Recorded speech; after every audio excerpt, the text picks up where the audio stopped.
Hello नमस्कार। मैं अनिल कुमार।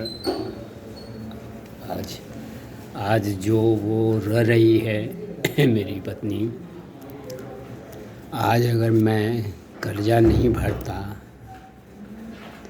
तो वो उसको चैन से कोई रहने नहीं देता है। लेकिन मैंने सारा कर्जा जहाँ जहाँ बोली वो, जिसको जिसको बोली वो, उसको उसको हमने कर्जा सारा कर्जा उतार दिया। कर्जा उतार के सर से उसको हटा दिया। उसके बदले मुझे क्या मिला? धोखा, विश्वासघात। मुझे घर से भगा दिया गया। अपने रह रही है उसी ज़मीन पे कब्जा किए हुए उसी क्रिमिनल, उसी गंजड़ी दारू बेचे वाला पिया के बदौलत गांजा दारू बेचने के लिए। ये कर्जा सिर्फ, मैं यही बताना चाहता हूँ कि कर्ज सिर्फ एक दिखावा था, एक बहाना था। ये सारा रुपया 12 लाख रुपया उसको, राजकुमार यादव को दे दिया गया। उसका कर्जा उतार के मेरे माथे पे लाद दिया गया। वो पैसा उसको दे दी, 12 लाख 13 लाख रुपया जहाजे भी हो, उससे वो गांजा दारू शराब बीएस का धंधा कर रहा है, करते आ रहा है शुरू से ही। उसका बाप दादा ही, खानदान ही आज भी कर रहा है, करते आ रहा है।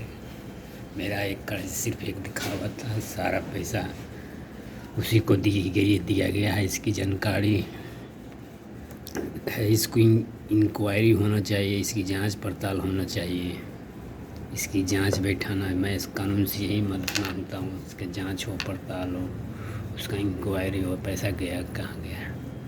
मैंने जब 5 धुर 6 4 धुर 6 धुर ज़मीन नहीं खरीद पाया, सब पैसा मेरा खींच लिया इन लोगों। उसके बाद मुझे घर से भगा दिया।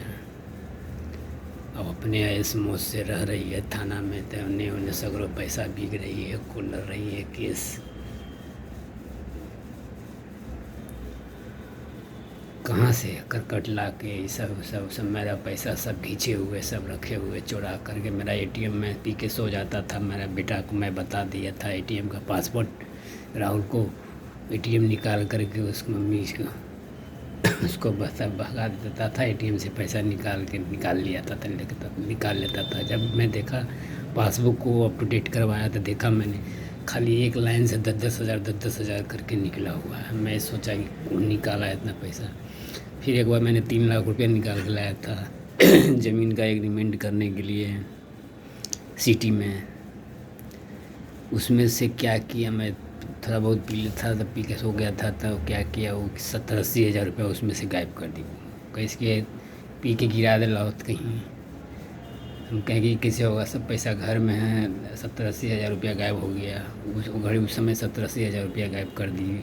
कुछ पैसा एटीएम से निकाल लेता था बेटा। मतलब सब रीति धीति मेरा पैसा को सब हमको फुसला मढ़ा के जैसे तैसे करके सब कर्जा वर्जा भरवा लिया। उसके बाद हमको घर से भगा दिया।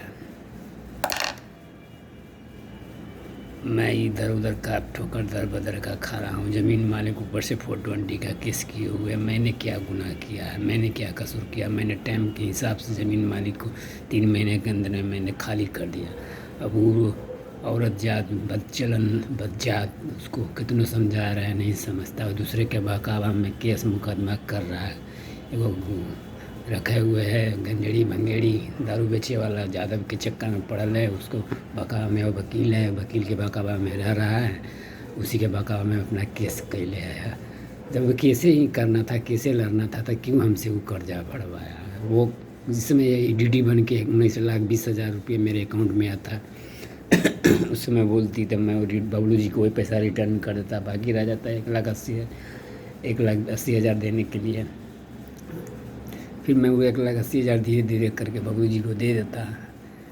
फिर लेकिन नहीं किया उसने दोनों न तीनों ने मिल के, दोनों वकील ये जो यादव, राजकुमार यादव, सब मिल करके सब चाल सब मेरे साथ साजिश किया, गेम खेला मेरे को फंसाने के लिए। आज भी मैं देखिए मेरे ऊपर केस किया हो गया, 420 का केस बबलू जी किया है मेरे ऊपर। मैंने जबकि कोई गुनाह नहीं किया। मैंने 3 महीने का टाइम दिया, 3 महीने मैंने खाली कर दी, रजिस्ट्री भी कर दिया है।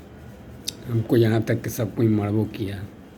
ज़मीन खरीदने वाला भी, ज़मीन मालिक भी मारा, मोहल्लों में हमें 2 को मारा। बहुत अपना यार से भी मार खिलवाया, पत्नी कितना बार, 3-4 बार, सब हमको मारा। जिसको खाए के गाँव हग के गुड़, जिसको हग के ठीक नहीं खाए के औकात नहीं, वो मादर चौध हमको मारी, सिर्फ पत्नी की बदौलत से। बेटा तक के मारा हमको। मैं बस यही गुजारिश सरकार से, प्रशासन से हाथ जोड़ के निवेदन या विनती करता हूँ मैं डीजीपी साहब से, जो नए भी डीजीपी आए हुए हैं, जो अभी जो नए डीजीपी है, उनसे मैं रिक्वेस्ट करना चाहता हूँ कि सर प्लीज़ इस केस की छानबीन इंक्वायरी बैठाया जाए और दोषियों को सजा जाए। अगर मैं दोषी हूँगा तो मैं सज़ा भुगतने के लिए तैयार हूँ। मैं अनिल कुमार, मैं डीजीपी साहब को मैं एक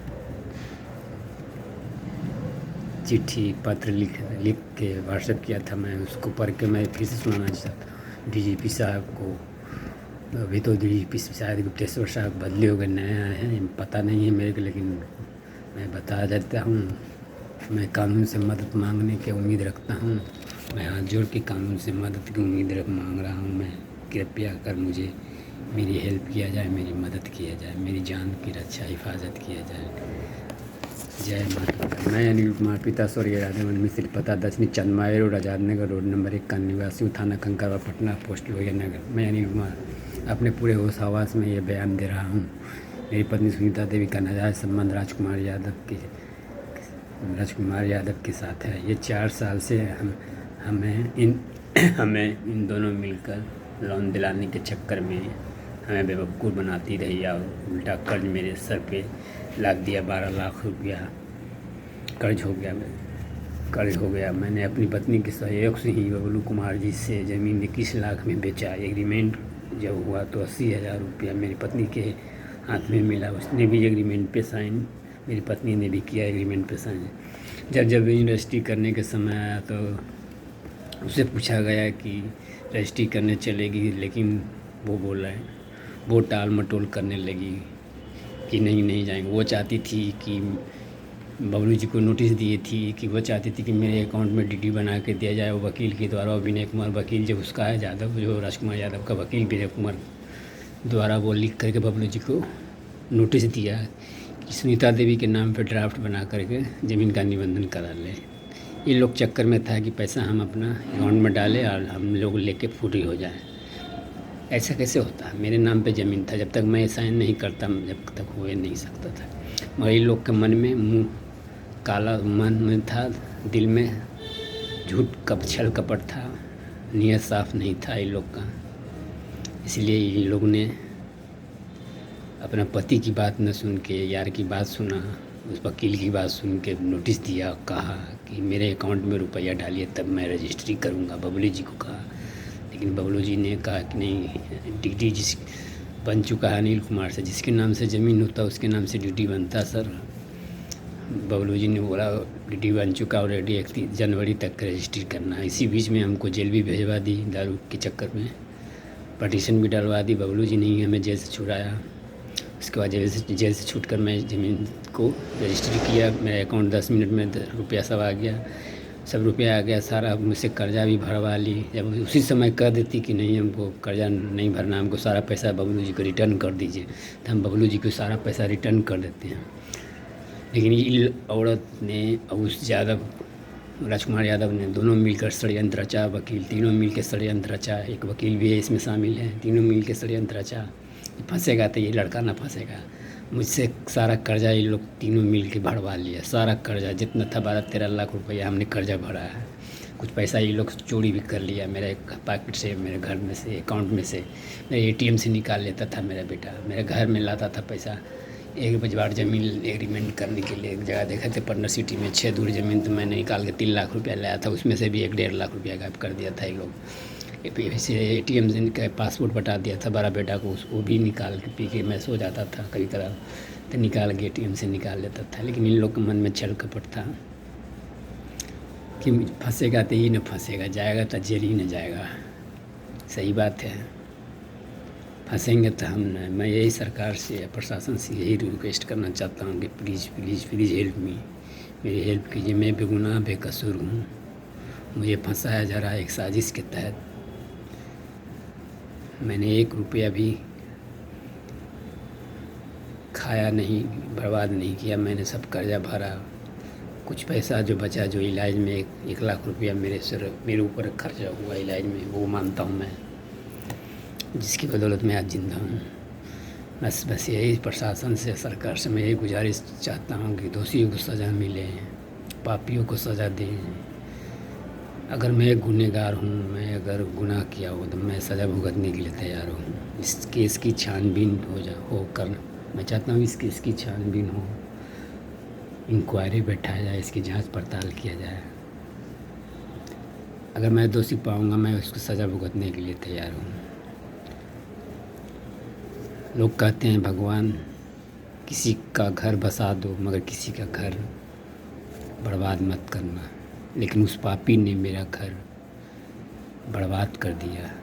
मेरा घरौंदा हंसता खेलता घर मेरा बर्बाद कर दिया उस पापी कमीने ने, दोगला। मेन बात है कि ख़ानदाने ख़राब है साला। खुद का ही घर में चचा चचानी सब उसने है, तो साला दूसरा के का इज्जत देखेगा। दूसरा के घर में जाएगा कि माँ बहन को गलत नज़र देखेगा। और सा आदमी को भगवान ने कुत्ता कमीना के साला का 7 जन्म मनुष्य घर जन्म नहीं लेगा। किसी का घर बर्बाद किया है तुमने, मादरचोद। तुमने एक इंसान आदमी का घर बर्बाद किया है।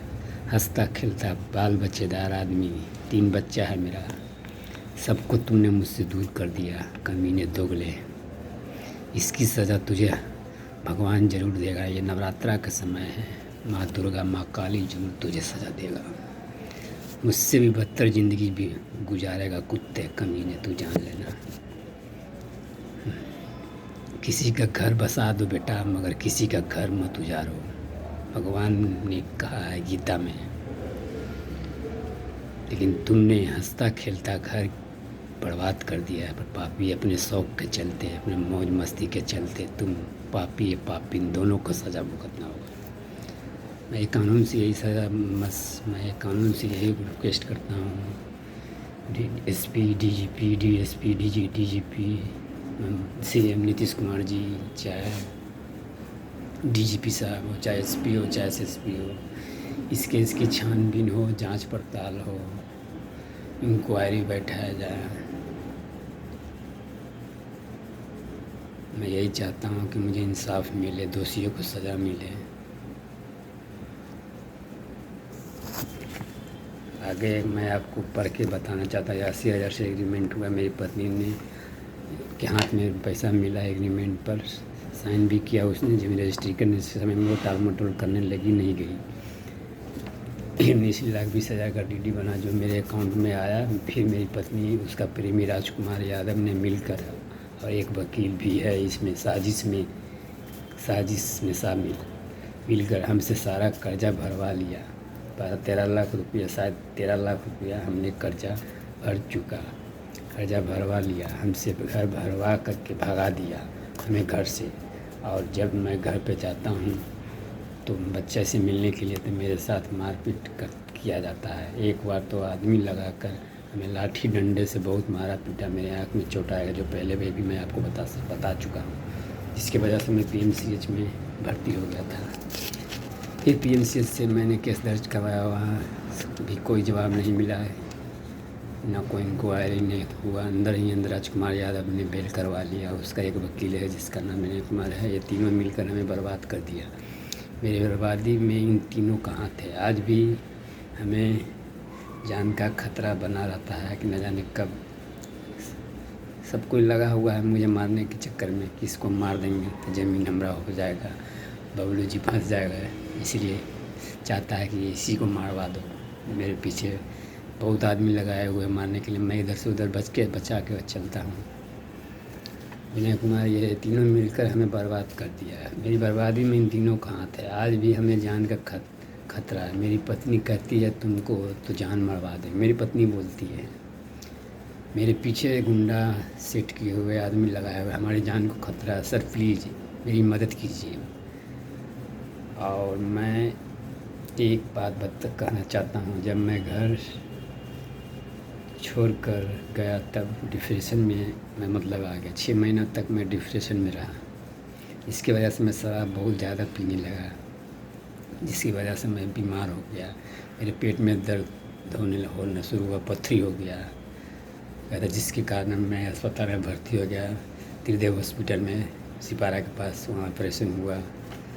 जब मैं ऑपरेशन हुआ, देने का समय आया तो हमने अपने भाभी, जब पैसा डॉक्टर को देने का समय आया तो मैं बेड पे था, तो उस समय मैंने अपनी भाभी को 40,000 रुपये का चेक काट कर दिया था।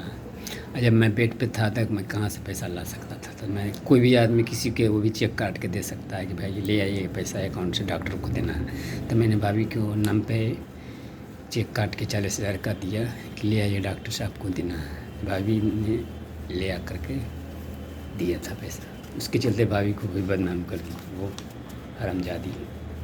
सारा चेक दिया काट करके, भैया भाभी नहीं हमेशा हम, भैया भाभी नहीं हमें देखभाल की, मेरी पत्नी और बेटा देखने भी नहीं आया। इसी कारण मेरी भाभी को भी बदनाम कर दिया। भाभी आकर हमारी सेवा करती थी, तेल पानी मतलब दवा हुआ, खाना वाना पीना खिलाती थी भाभी आकर के, कपड़ा लत्ता खींचना। लेकिन उस पापी औरत ने मेरी भाभी, देवी जैसी भाभी को ही बदनाम कर दिया, मेरी भाभी देवी के समान है, वो बेकसूर है। यही मेरी अंतिम बयान है। आपका विश्वासी अनिल कुमार। दोषियों को सज़ा दीजिए, पापियों को सज़ा दीजिए। बबलू जी को हक जो बनता है ज़मीन पे, बबलू जी को ज़मीन, मैं चाहता हूँ कि बबलू जी को किसी का भी पैसा दिया है तो उसको ज़मीन उनको कब्ज़ा में, मैं प्रशासन से हाथ जोड़ के गुहार करता हूँ कि बबलू जी को ज़मीन किसी तरह कब्ज़ा कर सके। बेगुनाह को बेइज्जत बड़ी कीजिए। गुनहगार जो, अगर मैं गुनहगार हूँ तो मुझे सज़ा दीजिए, वो गुनहगार है। बेगुनाह को, कहावत सुन लीजिए कि बेगुनाह आदमी मारल चलता है, गुनहगार आदमी घूमता है रोड पे। वही हाल मेरा हो है। मैं बेगुनाह होकर भी मारल चल रहा हूँ, भटक रहा हूँ इधर से उधर, किराए के मकान में डरता चलता फिरता हूँ कि कखनी किसके निशाने पे आ जाऊँ, कखनी मैं मरा जाऊँ, कोई ठीक नहीं है। कखनी हमको कौन मार देगा, कोई नहीं, क्योंकि मेरे मारने से उसको ज़मीन उसके हाथ में आ जाएगा। यही बयान देना चाहता हूँ, यही सब करना चाहता हूँ कि मैंने अपना जो भी कहा, घर से मारपीट कर भगा दिया। 16/4/2019 को हमने घर छोड़ दिया था। परसा यादव चक में किराया मकान में रहने लगा। और जब मैं अपना सामान लेने जाता हूँ तो मेरे साथ मारपीट करता है। मेरा राहुल बेटा भी मेरे पर हाथ उठाता है, मेरी पत्नी भी मेरे पर हाथ उठाती है। 1-2 आदमी यहाँ बुला के ले आता है, वो उधर से राजकुमार यादव का आदमी सब आ जाता है, पब्लिक की भीड़ में आकर के वो लोग भी मारने पीटने लगता है। अपने नहीं आता है, दूसरे को भेजता है। यादव के कहने पर ये सब किया जाता है। ये सब जितना भी काम होता है सब राजकुमार के इशारे पे होता है। मेरी पत्नी को कहता है उसे घर पर नहीं चढ़ने देना। मेरी पत्नी को कहता है राजकुमार यादव कि मुझे घर पे नहीं चढ़ने देना, नहीं वो, इसीलिए वो मुझे नहीं चढ़ने देती है, घर पे नहीं चढ़ने देना, नहीं सटने देना, ना उस घर पे चढ़ने देना। जब मैं जाता हूँ जब वो गेट लगा देता है, ना सट, जब आए तो मार पीट कर भगा देना। और उसी ज़मीन पर कब्जा किए हुए जो बबलू जी को दाखिल नहीं दे रही है, उसी ज़मीन पे कब्जा भी किए हुए उस क्रिमिनल के बदौलत। बबलू जी बेचारे बैंकियर आदमी हैं, बैंक में नौकरी करते हैं, इंसान आदमी, इंसानियत से अपना कोर्ट के ऊपर, अपने न्याय के ऊपर भरोसे पे है कि हमको कोर्ट से न्याय मिलेगा, उसी दिन खाली होगा। वो तो ऐसा इंसान आदमी है तो छोड़े हुए, दूसरा कोई तो छोटा पकड़ के भगा देता है, उल्टे ये जाता थाना में। मगर वो तो बेचारा इंसान आदमी है कि छोड़े हुए है। 1-1.5 साल से रह रही है, 2 साल अब हो गया ज़मीन का, अब होगा रजिस्ट्री होला 1.5 साल से 2 साल। जनवरी में 2019 में हुआ था, हो गया, अब जनवरी आ जाएगा तो फिर हो जाएगा 2 साल। बबलू जी को ज़मीन पर कब्जा नहीं किए होने दे रहा, भगा देना। आए तो मार पीट कर मुझे भगा देती है और उसी ज़मीन पर कब्जा किए हुए बबलू जी को दाखिल नहीं दे रही है और कहती है ज़्यादा बोलोगे तो फंसा देंगे। उसने राजकुमार यादव से मिलकर सुनीता देवी ने विनय कुमार सुनीता देवी वकील है जो राजकुमार यादव का केस लड़ता है, ज़मीन पर केस करवा दिया। दोनों तीनों मिलकर ज़मीन पे केस करवा दिया। राजकुमार यादव, वकील विनय कुमार और मेरी पत्नी तीनों मिल कर के साजिश रच के केस करवा दी इस ज़मीन पे। पैसों ले लिए, कर्जों बढ़वा दिया। उस बबलू जी से पैसों ले लिया, हमसे सारा कर्जा भी बढ़वा दिया। 12-13 लाख रुपया हमने कर्जा भी भरा, कुछ पैसों खींच लिया हमसे 3-4 लाख रुपया। उसके बाद उल्टे केसों कर दिया। तीनों मिल कर के ये साजिश रच ले, तीनों मिल कर के, दोनों मिल कर मतलब इसको यूज कर रहा है। मैं साफ साफ बात बताना चाहता हूँ आप लोग को। होगा कुछ नहीं, दोनों मिल के इसको यूज कर रहा है।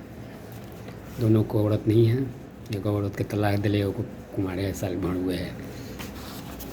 दोनों मिल के इसको बुड़वक बना रहा, चुतिया बना रहा, यूज कर रहा। मैं यही कहूँगा और कुछ नहीं। सुनीता देवी, विनय कुमार वकील, राजकुमार यादव से केस करवा करके ज़मीन पर कब्जा करवा दिया। तीनों मिलकर ये हमें इस साजिश में फंसाने की कोशिश कर रही है। इस साजिश में जब भी फंसेंगे तो हमको फंसाने की कोशिश कर रहा है, क्योंकि पैसा हमने लिया है। और अज्ञात को तो आंसू गिरा दिया, पुलिस देख के छोड़ दे के चला गया, फंस गया मैं बीच में। यही सोच कर इसी बात के फ़ायदा उठाने में वो लगी हुई है कि फंसेगा। वो लोग सिखाए हुए राजकुमार यादव कि फंसेगा तो वो न फंसेगा, जाएगा जेल, वो न जाएगा। आप रहिए आराम से। हमको फंसाने के चक्कर में, हमको जेल भेजवाने के चक्कर में लगल है। सारा पैसा सब कर्जा भरवा ही लिया, सारा पैसा सब ऐंठ ही लिया। अपना केस लड़ रहा है मेरे ही पैसा से, देवल पैसा से ज़मीन पे केस भी लड़ रहा है, कर्जा भी भरवा दिया, मौजों मस्ती कर रहा है। हम साले के दर बदर खेलने से उन्हें 2 साल से होने का है, ठोकर खा रहे हैं। बीमार 1 साल रह गए हैं, दर बदर के ठोकर खा रहे हैं, किराए के मकान में नहीं सुन रह रहे हैं। और मैं आगे बता रहा हूँ आपको, सुनिए पढ़ के। केस करवा दिया ज़मीन पे। तीनों मिलकर साजिश कर रहा है, तीनों मिल के साजिश मेरे खिलाफ़ कर रहा है। ज़मीन खाली नहीं कर रही है। इसकी वजह से जैसे ज़मीन मालिक ने हम 2-3 बार मेरे साथ मारपीट भी किया। इसकी वजह से ज़मीन मालिक ने मेरे साथ भी मारपीट किया, बबलू कुमार ने भी मारपीट किया मेरे साथ। ATM से ज़बरदस्ती पैसा 5,000 रुपया निकलवाया। सर मैं बहुत गरीब आदमी, मैं बड़े मिस्त्री का काम करता हूँ, मैं बड़े जाति का हूँ। मैंने कोर्ट से केस फाइल करवाया इन दोनों के खिलाफ़। आरोपी राजकुमार यादव, सुनीता देवी पर बदचलनी का केस करवाया। साजिश में मेरा घर, मेरा बाप दादा का संपत्ति, 6 धुर ज़मीन सभी लोग भिजवा दिए। सब ऐसा साजिश रचा और हमें घर से बाहर ठोकर खाने पर मजबूर कर दिया। 16/4/2019 को हमने घर छोड़ दिया, घर खाली कर दिया आज़ाद नगर में। 1 साल से ऊपर, 1.5 साल, अब 2 साल होने का है। राजकुमार यादव के साथ रहती है वो। अब लोग राजकुमार यादव के साथ ही जहाँ फ़ोन से जहाँ बुलाती है, जहाँ जाता है। कभी लोहानीपुर जाती है, सुनने में आते हैं राजकुमार यादव का वहाँ दोस्त यार है, लोहानीपुर जाती है। कभी कुम्हरार पार्क में जाती है, कभी लोहानीपुर में जाती है उसका दोस्त के यहाँ। मतलब जहाँ इधर उधर, कभी रेस्टोरेंट, कभी होटल में, इधर उधर, मतलब जहाँ बाइक से उसके साथ राजकुमार यादव के साथ घूमते रहती है। मेरे पैसे से ऐश कर रही है, अपना खा रही है, पी रही है, केस भी लड़ रही है उसी पैसा से। मैं बेचारा इन्हें सुने मारल चल रहा हूँ। कभी 10 बजे, मतलब कि हर दिन, मतलब रात निकलती है तो दिन भर नहीं आती है, रात के 10 बजे आती है। ये सब मोहल्ले के ही आदमी, कुछ सब मोहल्ले का आदमी ही कुछ बताता है। कुछ लोग 2-4 आदमी, सब आदमी मोहल्ला में चुतिया नहीं है, 2-4 वो है, तो सब तेली बनिया, सब कमीना लोग, सब मादर चुतिया है। जो उसको सामान मान लेता है तो उसका सपोर्ट करता है। बानी इंसान आदमी कोई उसको सपोर्ट नहीं करता है। सब आदमी मेरे मोहल्ला में मेरे बारे में पूछ सकते हैं, बताएगा आदमी कि मैं कैसा लड़का हूँ। वहाँ सब मुँह देखा ही इसकी बात करता है, सब चुतियापन वाला काम करता है। मोहल्ला में कोई ऐसा मतलब इंसान आदमी बहुत कम है। उधर के आदमी सब है, सब उधर के राजपूत सब लोग, वो लोग सब बहुत अच्छे आदमी सब हैं। इधर सब चुतिया सब बसा हुआ, सब मज़ा लूटने वाला काम करता है। घर फूटे गंवार लूटे मज़ा, उसका द्वारे पे वो मज़ा लूट रहा, देख रहा, उसका मज़ा वो छत पर से वो लग रहा, उसका मज़ा वो उसका वो ले रहा, उसका खिल्ली उड़ा रहा, उसका खिल्ली उड़ा रहा। मैं तो वो 2-3-4 घर ऐसा है ना सर कि यही होवे करता है, रंडीबाजी अथी हो ही रहा सब। मुझे इंसाफ लिख कर सारा सब प्लीज़ मैं मेरी मदद कीजिए। मैं थाना कोर्ट का चक्कर और मुझे तो कभी बंगाई इस ये औरत ऐसी है, मतलब 2 नंबर की इस तरह की औरत है कि इसको हमें हमेशा समझिए तो इसको दो नंबर की ही औरत से इसको जानकारी दोस्ती ज़्यादातर रहता है। 2 नंबर के ही औरत से ही इंसान औरत इसको साथ से इंसान औरत को इसके साथ दोस्ती नहीं रहता है। इससे भी जितना भी इसके साथ मतलब इसके साथ जो फ्रेंड है या दोस्त है, इतना भी सब 2 नंबर का ही औरत लेडीज सब है। कभी लोहानीपुर जाती है, कभी कुम्हरार पार्क में जाती है, कभी कुम्हटोली जाती है, बंगाली टोला जाती है। ऐसे औरतों के साथ ऐसे औरतों के साथ दोस्ती है कि 2 नंबर का धंधा करती है 2 नंबर का धंधा करती है। राजकुमार यादव को बुलाती हैं, जहाँ उसको अपना जाम मिली है जगह, उसको राजकुमार यादव को फ़ोन करके बुला लिया, अपना जे करना है जे अपना किया, अपना चलाया। अब ज़्यादा क्या लिखूं सर, प्लीज़ मेरी मदद कीजिए। मैं थाना कोर्ट का चक्कर काट कर 2 साल से भटक रहा हूँ, लेकिन मुझे इंसाफ नहीं मिल रहा। हमने डाक स्पीड लेटर भी भेजा वकील द्वारा 2019 में दूसरा महीना में, मतलब कि लेके डीएसपी, लेकिन कोई पूछताछ नहीं हुआ है। 4 जगह डाक स्पीड किया मैंने, अब सुनिएगा कहानी। 4 जगह जो प्रशासन के पास पहुंचाई या ना पहुंचाई ये आज तक मुझे पता नहीं चला, लेकिन मुझे कोई इंसाफ नहीं मिला। इसलिए मैं आपको सर मोबाइल पर देखा, गुप्तेश्वर पांडे जी को मोबाइल पर देखा, डीजीपी साहब के बारे में मैंने सुना, बहुत अच्छे इंसान हैं। इसलिए मैं आपको बताना चाहता हूँ sir, please please please sir, please मेरी हेल्प कीजिए। इस केस की इंक्वायरी कीजिए कि इसके लिए इसकी जांच पड़ताल कीजिए। बिना जांच पड़ताल इंक्वायरी के लिए पता नहीं चलेगा, क्योंकि इसमें बहुत आदमी 3, 4, 5, 6 आदमी बहुत फंसेगा आदमी इसमें, बढ़िया बढ़िया आदमी सब फंसेगा इसमें। मैंने 4 जगह डाक स्पीड सर भेजा 2019 में, 3/2/2019 को डाक स्पीड हुआ। जो प्रशासन के पास पहुंचा या नहीं पहुंचा है, 2 साल हो गया, मुझे पता नहीं। इंसाफ के लिए मैं इधर से उधर भटक रहा हूँ। मोबाइल पर भी व्हाट्सअप भी किया मैंने बहुत जगह, एसपी के पास, एसएसपी के पास, डीएम के पास, जिलाधिकारी के पास, सुशील कुमार मोदी जी के पास, डीजीपी गुप्तेश्वर पांडे जी को भी मैंने शायद व्हाट्सअप किया। पहुंचा कि नहीं पहुंचा, उन्होंने देखा या ना देखा ये मुझे मालूम नहीं। कंकाबाग थाना में मैंने कितनी बार व्हाट्सअप किया है। आरक्षी महानिरीक्षक पटना प्रक्षेत्र, आरक्षी महानिरीक्षक पटना प्रक्षेत्र, आरक्षी उपाध्यापक कंकरबाग पटना, थाना अधीक्षक कंकरबाग सूचनार्थ एवं आवश्यक करवाए हेतु प्रति प्रेषित। थाना अधीक्षक कंकरबाग सूचनार्थ एवं आवश्यक करवाए हेतु प्रति प्रेषित।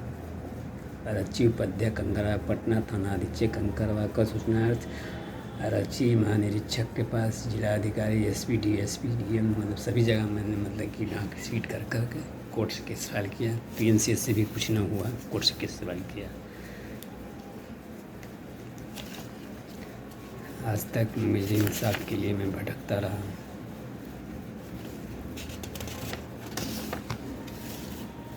और मैं आपको एक बात बताना चाहता हूँ sir, please please please help me sir, please help me. मैंने ट्विटर पे भी लिखा है, ट्विटर मैं 6ठी 7वीं तक पढ़ा हुआ हूँ, उतना ट्विटर नहीं लिखने आता, तो मैं दूसरे आदमी से लिखवाता हूँ।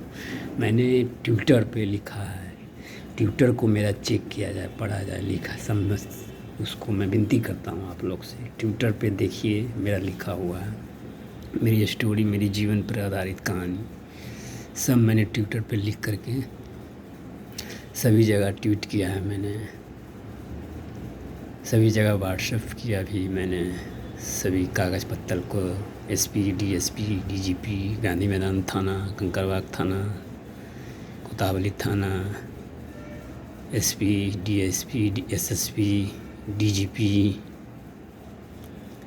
सुशील कुमार मोदी, सभी जगह मैंने व्हाट्सएप भी किया है, ट्विटर पे ट्वीट करके लिखा भी है। ट्विटर मेरा देख सकते हैं आप लोग, मेरा प्रोफाइल ट्विटर पे मैंने लिखा है सब चीज़ अपने जीवन के बारे में, जीवन पे आधारित जीवन के बारे में जो मेरे ऊपर बीता है। एक सच्चाई घटना, एक सत्य घटना है। भगवान न करे किसी के ऊपर ऐसा आफत आवे। मैं यही कहता हूँ, माँ नवरात्रा का टाइम है, नवरात्रा दुर्गा माँ का समय है। किसी को भगवान न करे कि ऐसा दिन देखा है, ऐसा समय देखा है। हमको तो घर बर्बाद पापी कर ही दिया, लेकिन माँ काली उसका भी इंसाफ ज़रूर करेगा, उसको सज़ा ज़रूर देंगे। भगवान कहते हैं कि किसी का घर बसा दो बेटा, मगर किसी का घर मत उजारना, नहीं तो 7 जन्म तक मनुष्य घर जन्म नहीं लेगा। कुत्ते, कौवा और बिलाई की तरह ज़िंदगी कटेगा 7 जन्म तक तेरा। तुमने किसी का घर, जब तुम्हें बसाने का हक नहीं है तो तुम अपने शौक़ के चलते, मौज मस्ती के चलते किसी का घर बर्बाद कर दोगे। तुम पापी या पापिन। उससे भी बदतर तो मेरी पत्नी है पापिन, उसको सज़ा मिलेगी, उसको कोड़ी फूटेगा, पिल्लू पड़ेगा, मेरा पति का श्राप पड़ेगा। 3-4 लड़का का 5 लड़का का माई हो करके ऐसा गलत का दोनों को भोगना होगा। पिल्लू पड़ेगा, कोई चुनने वाला नहीं मिलेगा, थूकेलना की भी लोग पसंद नहीं करेगा। ये मेरा श्राप लगेगा। एक सच्चा आदमी, एक सच्चा इंसान आदमी का श्राप एकदम लगेगा उसको। नवरात्रा के समय माँ काली, माँ दुर्गा से मैं यही करता हूँ, उसको ज़रूर भोगना होगा। उसको पिल्लू पड़ेगा, कोड़ी फूटेगा, उसको कोई चुनवैया नहीं मिलेगा। उस पापी या उस भड़ुआ को दोनों को सज़ा भुगतना होगा। उस भड़ुआ ने, मादर चोद वरंडी के औलाद ने मेरा घर बर्बाद किया है। भगवान कहते हैं कि किसी का घर बसा दो, मगर किसी का घर बर्बाद मत करो। लेकिन भोंसरी वाले दोगले, तूने मेरा घर बर्बाद कर दिया, मेरा हंसता खेलता घर तुमने बर्बाद कर दिया। उसकी सज़ा तुझे भगवान ज़रूर देगा। माँ काली, भोले शंकर, माँ दुर्गा, इसकी सज़ा तुझे ज़रूर भुगतना होगा बेटा। आज भुगत, 4-5 साल के बाद भुगत, तेरे को सज़ा ज़रूर मिलेगा, ये मेरा विश्वास है। और उस पापिन रंडी को तो भुगतना ही पड़ेगा। उसको तो कुत्ता कौवा नहीं पूछेगा। 5 साल के बाद रोड पे चलेगा मारल बहन, कोई पिल्लू चूमे वाला नहीं तो पिल्लू पड़ेगा। जितना हमको कलटाया, कलपते हैं 2 साल 1.5 साल, जितना रत रोए हैं, कल्पे हैं, कलटते हैं। जो तो मेरा चेहरा देख करके भगवान समझते होंगे। अब उसका चेहरा देखिए, उस रंडी का चेहरा, पता चल जाएगा दोनों में फ़र्क। उस पापी ने या पापिन ने दोनों मिलकर मेरा हंसता खेलता घर बर्बाद कर दिया। सर प्लीज़ मेरा 6 धूर ज़मीन, बाप दादा का ज़मीन बेचवा दिया। बेच करके कर्जा तो सिर्फ एक दिखावा, एक बहाना था। मैंने उतना रुपया नहीं लिया था। 70-80 हज़ार 90 हज़ार रुपया के बारे में जानता हूँ मैं। उसको बदला उतना ज़्यादा मैंने 4-5 लाख रुपया कमाया उसी साल। मैं भी गवाह खड़ा करने के लिए तैयार हूँ। मोहल्ला में ही काम किया है।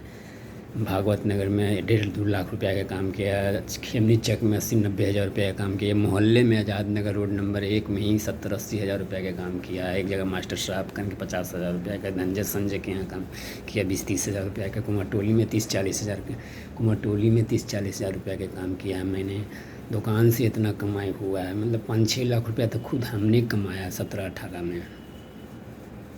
वो पैसा कहाँ गया? 19 में मैं एकदम नहीं काम किया, 1 साल तक एकदम बैठा रहा। 19 से मैं बीमार पड़ गया था अप्रैल में। ये सब डिप्रेशन के कारण से मैं 19 में एकदम एक काम नहीं किया। लटर पटर छोटा बहुत काम किया होंगे, 1000, 2000, 3000 तक तो नहीं कर सकते, लेकिन 2019 में एकदम नहीं काम किया हमने। ये 2020 आ 6 महीना जब से लॉकडाउन लगा जे इसमें भी 6 महीना बैठ गया, उसमें भी मतलब करीब मिला के साल 1.5 साल हम बैठ रहा लगातार, एकदम बीमार रहा अलग 1 साल। लॉकडाउन लग गया 6 महीना से, वो इसमें अलग बैठे रहे, काम धंधा नहीं किए। लेकिन फिर भी हमने जिस समय एक कहानी से, इस समय जिस समय ये सब चल रहा था उस समय मैं ही मेरा, जिस समय मैंने दुकान खोला था 2016 में, दशहरा के टाइम में 2016 में 17-18 की कमाई हम बता रहा हूँ, ज़्यादा नहीं, 17-18 के 2 साल की कमाई बता रहा हूँ। कितनों भी कमाए होंगे तो हम अभी पार्टी गवाह खड़ा कर देंगे, मोहल्ले के हैं सब, बढ़िया बढ़िया आदमी सब हैं, कि मैं बददायबा के साथ कहता हूँ कि 4 से 5 लाख रुपया मैं कमाया हूँ 17-18 2 साल में।